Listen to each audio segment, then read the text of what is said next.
किसी कर्जदार शख्स की तजलील व तहकीर और रुसवाई का आखिरी मरहला और आखिरी मकाम ये होता है कि जो कर्ज खा होते हैं, जिन्होंने उससे पैसे लेने होते हैं, वो उसे बिठा लेते हैं और कहते हैं जी पैसे दे जाएं और बंदा ले जाएं।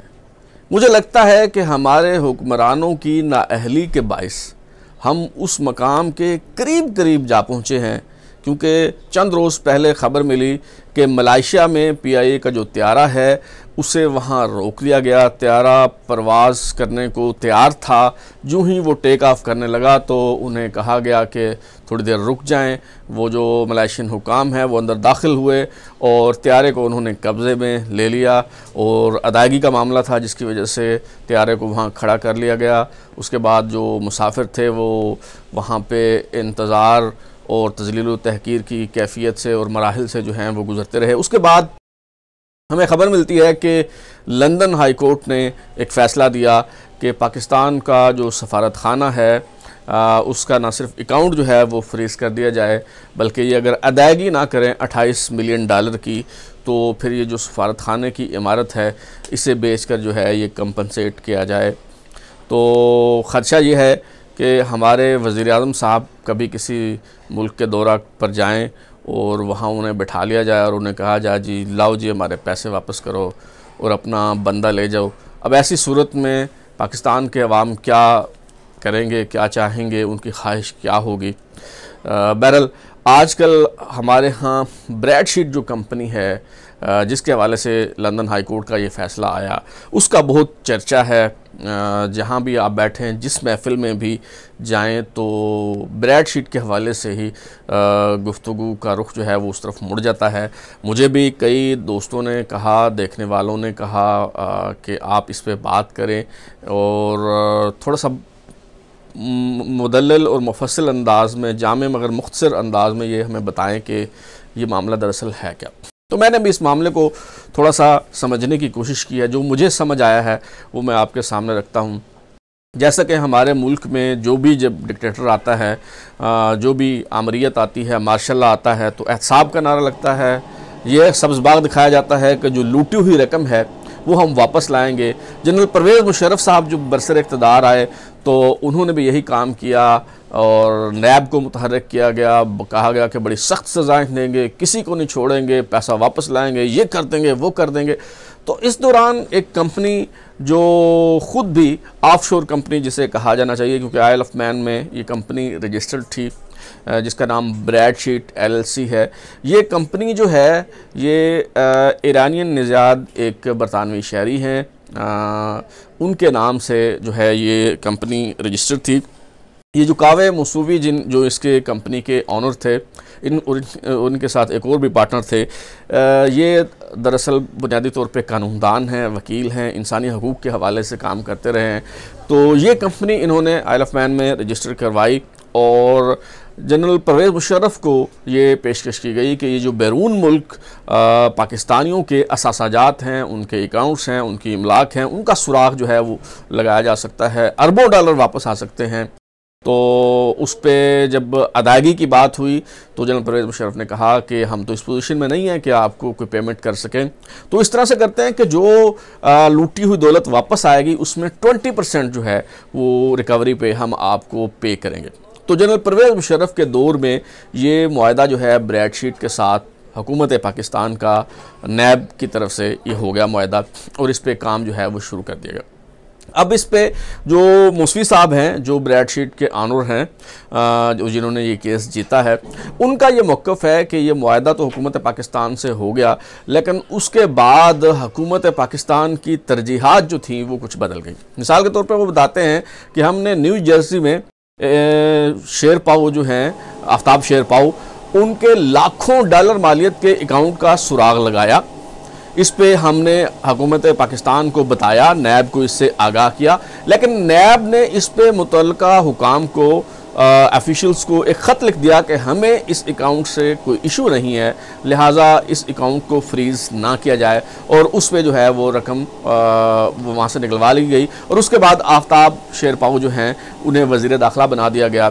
यहाँ पे क्या हो रहा था आप सब बखूबी जानते हैं। ज़ाहिर है सियासतदानों को बुलाया जाता था, उनको उनके सामने फ़ाइलें रखी जाती थी, उन्हें बताया जाता था कि जी देखें देखें ये आपकी इमलाक हैं, देखें ये आपके मामलात हैं, अगर आप हुकूमत में शामिल ना हुए, अगर आपने हमारा साथ ना दिया तो फिर आपका एहतसाब होगा।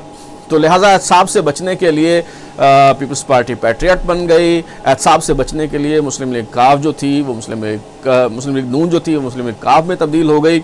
वफादारियाँ बदल कर जितने जो चोर लुटेरे और डाकू, जिन्हें परवेज़ मुशर्रफ चोर लुटेरे और डाकू कहा करते थे, वो सारे के सारे उनकी गोद में आके बैठ गए। और जब ये लोग शामिल हो जाते, मकसद हासिल हो जाता, तो उसके बाद ब्रेडशीट को कहा जाता। ब्रेडशीट को दरअसल बुनियादी तौर पे 200 अफराद जो थे उनकी एक लिस्ट थमाई गई थी कि इन 200 शख्सियात की जो बैरून मुल्क जायदाद है या इनके जो बैंक अकाउंट्स हैं उसका आपने सुराग लगाना है। और जब मकसद हासिल हो जाता था तो उसके बाद जो है वो उस शख्स का नाम या तो कहा जाता था ब्रेडशीट को कि इसका नाम लिस्ट से निकाल दें, या ये जो मौसवी साहब हैं उनका बकौल ऐसा भी हुआ कई मौके पे कि कहीं कोई बैंक अकाउंट का सुराग लगाया तो उस पर नैब ने मुतल्लिका शख्स को बता दिया कि ये जो हमने कंपनी हायर की थी वो आपके पीछे लगी हुई है, उसने आपके अकाउंट का सुराग लगा लिया है, लिहाजा इससे पहले कि हम वो अकाउंट फ्रीज करवाते वो बंदा वहाँ से पैसे निकलवा के चलता बनता। तो दरअसल ये जो एहतसाब की मुहिम थी इसका मकसद लूटी हुई दौलत वापस लाना नहीं था, बल्कि इसका मकसद जनरल परवेज़ मुशर्रफ के इक़्तिदार को तवालत देना और लोगों को अपने साथ मिलाना था।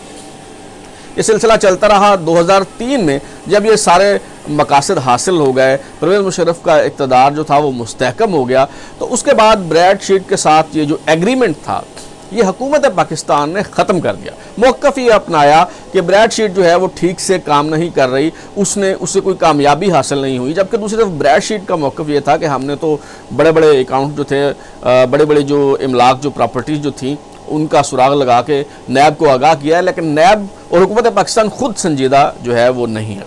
बहरहाल मुआहदा यकतरफ़ा तौर पे हुकूमत पाकिस्तान ने नैब ने ख़त्म कर दिया, लेकिन ये मुआहदा यकतरफ़ा तौर पे ख़त्म हो नहीं सकता था जो इसकी टर्म्स एंड कंडीशंस थी उसके मुताबिक। लिहाजा ब्रेडशीट ने धमकी दी कि हम कानूनी कार्रवाई करेंगे। इस पे बातचीत जो है वो होती रही आउट ऑफ कोर्ट सेटलमेंट के लिए। एक मौका पे मौसवी साहब जो हैं उन्हें पेशकश की गई कि आप $5 लाख लें और चलते बने। तो इसमें मौसवी साहब कहते हैं कि मैंने कहा कि जनरल साहब इसके साथ कोई कम से कम 2 सिफरें जो हैं वो और लगाएं तो फिर जो है वो बात बन सकती है, लेकिन बात जो है वो बनी नहीं। इस दौरान हुआ ये कि ये जो कंपनी थी ब्रेडशीट LLC, ये जो रजिस्टर्ड थी और जिसके 2 जो हैं वो पार्टनर थे, एक तो मौसवी साहब थे और दूसरे जेरी जेम्स थे अमरीकी शहरी। तो इस दौरान ये कंपनी जो है लिक्विडेशन के प्रोसेस में चली गई, कंपनी जो है वो तहलील हो गई और ये जो जेरी जेम्स साहब थे ये वापस अमेरिका चले गए। उन्होंने क्या किया कि कोलोराडो में उन्होंने इसी नाम से ब्रेडशीट के नाम से एक नई कंपनी जो है वो रजिस्टर करवा ली। अब मौसवी साहब जो हैं वो तो बात नहीं कर रहे थे, वो तो ज़्यादा पैसे मांग रहे थे। तो ये जो उनका पार्टनर थे जो कभी उस कंपनी में उनके साथ काम करते रहे जेरी जेम्स, उन्होंने नैब से मुज़ाकरात किए और नैब से उनकी बातचीत चलती रही और बिलाखिर 2008 में मुआहदा तय पा गया। उन्हें $1.5 मिलियन की पेमेंट जो है वो हुकूमत पाकिस्तान ने कौमी ख़जाने से कर दी। अब ये जो लोग अपने आप को नंबर 1 कहते हैं, जो अपने आप को बड़ा बासलाहियत समझते हैं, ये इतने बोदल निकले, ये इतने नाअहल निकले, ये इतने निकम्मे निकले, ये इतने कामचोर निकले कि इन्हें ये पता ही नहीं चला कि भाई ये एक तो कंपनी लिक्विडेशन के प्रोसेस में है, लिहाजा आउट ऑफ कोर्ट सेटलमेंट हो नहीं सकती इस स्टेज पे। दूसरा ये है कि ये तो वो बंदा ही नहीं है, ये तो उसका एक पार्टनर था और जिस कंपनी से हम ये एग्रीमेंट करने जा रहे हैं वो तो कोलोराडो में रजिस्टर है और जिससे हमारा एग्रीमेंट हुआ था वो कंपनी जो है वो तो और थी, वो तो आइल ऑफ मैन में जो है वो रजिस्टर थी और मौसवी साहब जो हैं वो उसके ऑनर हैं लेजिटिमेट और उनके साथ कोई बातचीत हो सकती है। लेकिन ज़ाहिर है मिली भगत होगी तो ये पेमेंट जो है $1.5 मिलियन की ये कर दी गई, कौमी ख़जाने को चूना लगा दिया गया। ये जानना बहुत ज़रूरी है कि उस वक़्त कौन लोग जो थे वो नैब के करता धरता थे। जनरल परवेज़ मुशर्रफ साहब अभी तक बरसरे इक़्तिदार थे। नवीद एहसन साहब जो हैं वो चेयरमैन नैब थे। ये रिटायर्ड ब्यूरोक्रेट थे जिन्हें चेयरमैन लगाया था जनरल परवेज मुशर्रफ ने। 2007 से लेकर 2010 तक ये चेयरमैन नैब रहे। लेकिन नैब हमेशा से किसकी तहवील में रही है, नैब हमेशा से किसके कहने पर जो है वो काम करती है, एक्टिव होती है, जो शॉट्स हैं वो कौन खेलता है नैब में, ये आप सब अच्छी तरह से जानते हैं। मैं कुछ थोड़ा सा आपको हिंट दे देता हूं कि उस वक्त जो है कौन कौन से लोग नैब में एक्टिव थे और उनका किस महकमे से ताल्लुक़ था। रेयर एडमिरल ज़काउल्लाह जो हैं वो डीजी नैब थे रावलपिंडी में। इसी तरह मेजर शुजा जो थे वो डीजी नैब लाहौर थे। कर्नल खुर्शीद जो हैं वो डीजी नैब सिंध थे। इस तरह ब्रिगेडियर मुसद्दक जो हैं वो डीजी नैब बलूचिस्तान थे। और पेशावर में भी एक रिटायर्ड अफसर जो हैं वो डीजी के तौर पे जो है वो तैनात थे। उनका नाम मैं मिस कर रहा हूँ, याद नहीं आ रहा, लेकिन ये कन्फर्म है कि वो भी, उनका ताल्लुक भी इसी महकमे से ही था। तो इन लोगों ने जेरी जेम्स के साथ जो एक फेक कंपनी थी उसके साथ एक फेक डील की और उसको 1.5 मिलियन डॉलर जो है वो पे कर दिया। मूसी साहब भी इस दौरान कहते रहे, उन्होंने मुतनब्बे किया। उस वक़्त ये जो अहमद बिलाल सूफ़ी हैं उनको इब्तदाई तौर पे नैब ने हायर किया था अपनी वकालत के लिए, बातचीत करने के लिए, नेगोशिएशंस के लिए। बाद में उनको भी साइलेंट करके ये जो है चुपके से ये मुआहदा जो है वो कर दिया गया। मूसी साहब कहते हैं कि मैंने मुतनब्बे किया कि आप इसके साथ एग्रीमेंट नहीं कर सकते। एक तो लिक्विडेशन की प्रोसेस में है कंपनी, दूसरा ये है कि वो लेजिटिमेट पर्सन नहीं है, उसका आप कोई ताल्लुक नहीं है ब्रैडशीट से, लिहाजा आप उसके साथ कोई बातचीत नहीं कर सकते। लेकिन पैसे लेने और पैसे देने वाले इतनी जल्दी में थे कि उन्होंने किसी की बात नहीं सुनी, किसी कानूनी नुक्ते पे गौर नहीं किया और 1.5 मिलियन डॉलर की पेमेंट जो है वो उन्होंने कर दी। अब इसमें पता नहीं कि जेरी जेम्स को कितने पैसे गए और कितने पैसे ये जो नैब हुकाम थे या उनके पथारेदार थे उन्होंने खाए, ये इस बारे में कुछ नहीं कहा जा सकता। उसके बाद हुआ ये कि मूसी साहब जो हैं वो तो कोर्ट में चले गए कानूनी चाराजोई की गर्ज से। उन्होंने कहा जी आपने एक फेक शख्स को ब्रैडशीट के नाम पे पैसे दे दिए हैं, इन्होंने उसे दे दिया तो मुझे भी देंगे और देने पड़ेंगे, और उससे मुझे तो खैर उससे फिर ज़्यादा देने पड़ेंगे इनको। तो मूसी साहब जो हैं वो कोर्ट में चले गए। और दिलचस्प वाक़या इस दौरान ये हुआ कि 2011 में जेरी जेम्स मर गया। पेरिस के एक होटल की 5वीं मंजिल से बालकोनी से उसने छलांग लगा कर खुदकुशी कर ली और जेरी जेम्स जो है वो मर गया और ये कहानी यहीं ख़त्म हो गई। लेकिन केस चलता रहा। इस दौरान 2018 में लंदन की जो आलमी सालसी अदालत है, London court of international arbitration, उसने ये फैसला दिया कि नैब जो है वो 17 मिलियन डॉलर हर्जाना अदा करे मूसवी को और 3 मिलियन डॉलर जो है वो मुकदमा के अखराजात के तौर पे दिए जाएं, यानी टोटल जो है 20 मिलियन डॉलर जो हैं वो अदा किए जाएं। लेकिन इस फैसले को दरखूर इतना नहीं समझा, इस फैसले पे किसी के कानों पे जूं नहीं रेंगी, क्योंकि ये जो नैब के हैंडलर्स हैं वो पाकिस्तान में किसी अदालत का फ़ैसला नहीं मानते, पाकिस्तान में अदालती फ़ैसलों को जूते की नोक पे रखते हैं। तो उन्होंने कहा जी ये कौन सा फ़ैसला है, इसे भी हम देख लेंगे। तो इस पर कोई एक्शन जो है वो नहीं लिया गया। मामला चलता रहा यहाँ तक कि लंदन हाई कोर्ट में मामला जा पहुँचा और लंदन हाई कोर्ट ने जो है वो इस दौरान हुक्म दिया कि ये जो नैब का जो अकाउंट है वहाँ पे, जिसे पाकिस्तानी सफारत खाना डील करता है, जिसमें जो 4.5 अरब रुपए जो हैं वो मौजूद हैं, हुक्म दिया लंदन हाई कोर्ट ने कि इसको आप अकाउंट को अटैच कर दें, फ्रीज़ कर दें और ये पैसे जो है वो आप उसको मूसवी को जो है वो कंपनसेट कर दें, से अदा कर दें। इस पे भी जो हमारे हुकाम है वो टस से मस नहीं हुए। उन्होंने कहा जी देख लेंगे कैसे करते हैं जी। उन्होंने बल्कि यूबीएल के जो हुकाम हैं उन्हें धमकाना शुरू कर दिया कि इस तरह से आप नहीं कर सकते, ये तो प्राइवेसी के जो कवानीन हैं, ये जो सार्फिन के हकूक़ हैं वो मुतासर हो रहे हैं, आप किस तरह से हमारे अकाउंट से हमारी इजाज़त के बगैर किसी को अदायगी कर सकते हैं। लेकिन इस दौरान बहरहाल 31 दिसंबर 2020 को जो हाई कोर्ट है लंदन की, उसने ये आर्डर पास किया कि अगर ये 28 मिलियन डॉलर पे नहीं करते तो पाकिस्तानी सफारत खाना जो है उसकी बिल्डिंग बेचकर, उसकी जो प्रॉपर्टीज़ हैं वो बेचकर ये जो है कंपनसेट किया जाए, जिस पे मजबूरन हरकत में आना पड़ा और तब जाके ये 28 मिलियन डॉलर की इब्तदाई अदायगी की गई।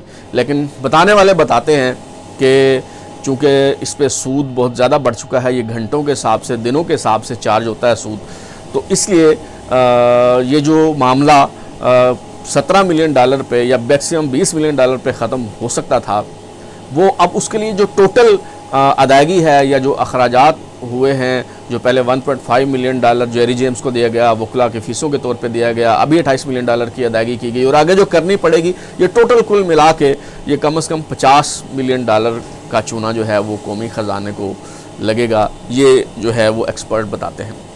इस मामले का एक और पहलू जो है वो ये है कि ये जो शरीफ ख़ानदान है उसका इस मामले से क्या ताल्लुक़ है। मौसवी साहब जो हैं उन्होंने एक इंटरव्यू में ये दावा किया कि 2012 में उनसे शरीफ ख़ानदान ने रब्ता किया और अंजुम डार नामी शख्स जिन्होंने ख़ुद को नवाज शरीफ का भतीजा ज़ाहिर किया, वो बताते हैं कि उन्होंने मुझसे रब्ता किया और 25 मिलियन डॉलर की पेशकश की और इसके एवज़ उन्होंने इसके बदले ये मुतालबा किया कि आप हमारे ख़िलाफ़ जो तहकीकात हैं वो रोकते हैं, हमारे ख़िलाफ़ जो डॉक्यूमेंट्स हैं वो आप ये मामला दबा दें, इसको रफ़ा दफ़ा कर दें, हमारी जो प्रॉपर्टीज़ का सुराग आप लगा रहे हैं ये लगा चुके हैं। एक तो इसमें शरीफ ख़ानदान की तरफ से तरदीद आई है। शरीफ ख़ानदान का मौक़िफ़ ये है कि अंजुम डार नाम का कोई शख्स उनकी फ़ैमिली में या उनकी पार्टी में है ही नहीं। दूसरा उन्होंने ये कहा कि हमने कभी रब्ता नहीं किया, हाँ अलबत्ता मौसवी साहब जो हैं वो रब्ता हमसे करते रहे। लेकिन सवाल यहाँ ये पैदा होता है कि 2003 में जब ब्रैडशीट LCC ने अपनी इन्वेस्टिगेशन रोक दी थी तो 2012 में नवाज शरीफ ने उनसे रब्ता क्यों किया और नवाज शरीफ रब्ता करके 25 मिलियन डॉलर की पेशकश क्यों करते? अगर ये पेशकश करनी ही थी तो ये 2001 में होती, 2 में होती, 3 में होती, जब ये ब्रैडशीट एक्टिव था, उसका जो हुकूमत पाकिस्तान से मुआहदा था वो काबिल अमल था। जब वो मुआहदा ही ख़त्म हो गया, जब इन्वेस्टिगेशन रोक दी गई, ये कंपनी लिक्विडेट हो गई, कंपनी ही ख़त्म हो गई, जब का सारा काम ही ख़त्म हो गया, धंधा चौपट हो गया, तो उस वक्त 2012 में 25 मिलियन डॉलर कोई बंदा पे उसकी पेशकश करे, ये बात समझ में आने वाली है नहीं। दूसरा मामला जो शरीफ ख़ानदान से जुड़ा है वो ये है कि जब ये लंदन हाई कोर्ट में केस ज़ेर समाअत था तो जो मौजूदा हुकूमत के करता धरता हैं, मुशीर हैं, उनकी तरफ से मौसवी को ये कहा गया कि आप ये दरख्वास्त दें कि ये जो चूँकि एवन फील्ड में जो अपार्टमेंट हैं, फ्लैट्स हैं शरीफ ख़ानदान के, चूँकि ये एहसाब अदालत के फ़ैसले में करार दिया गया है कि ये हुकूमत पाकिस्तान की अब मलकियत है, लिहाजा आप अदालत से कहें कि इनको अटैच कर दिया जाए और इनको बेच कर हमें अदायगी कर दी जाए। लेकिन लंदन हाई कोर्ट ने ये जो दरख्वास्त थी ये मुस्तरद कर दी और इस मौक़िफ़ को उन्होंने तस्लीम नहीं किया कि ये जो फ्लैट्स हैं ये हुकूमत पाकिस्तान की मलकियत हैं। इस पर शरीफ ख़ानदान का ये मौक़िफ़ है, शरीफ ख़ानदान ये तासुर ले रहा है और पेश कर रहा है कि गोया हमें क्लीन चिट मिल गई है, क्योंकि अगर ये कोई गड़बड़ होती तो लंदन हाई कोर्ट जो है इन फ्लैट्स को अटैच कर देती और हुकूमत पाकिस्तान की मलकियत तस्लीम कर लेती, लेकिन लंदन हाई कोर्ट ने ऐसा नहीं किया। ये शरीफ ख़ानदान जो है इसका तासुर दे रहा है।